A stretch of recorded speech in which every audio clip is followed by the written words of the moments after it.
জানো, দিন শেষে যখন রাত নামে তখন তোমার অভাবটা বড্ড বেশি অনুভব করি।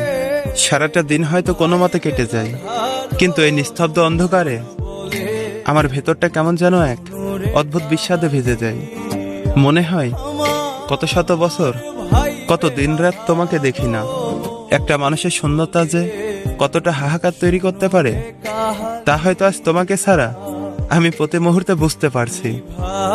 আচ্ছা, সাইকোলজি নিয়ম তো বলে, কেউ যদি কাউকে ভীষণভাবে মনে করে তবে অন্য প্রান্তের মানুষটার মনেও নাকি অদৃশ্য টান অনুভব করে। আমি তো সারাক্ষণ শুধু তোমার কথাই ভাবি, প্রতিটা নিঃশ্বাসে তোমার অস্তিত্ব খুঁজি। তবে কি সত্যি আমার এই তীব্র হাহাকার তোমার মন পর্যন্ত পৌঁছায় না? আমার কথা কি তোমার একটাবারও মনে পড়ে না? আসলে কিছু মানুষের অভাব কোনো কিছু দিয়ে পূরণ করা যায় না। তুমি পাশে নেই, অথচ আমার সবটুকু জুড়েই শুধুই তুমি আছো। এই এক কাল্পনিক অপেক্ষা আর অবুঝ ভাবনাগুলো নিয়ে বেঁচে থাকা যে কতটা কঠিন তা হয়তো তুমি কোনোদিনও জানবে না।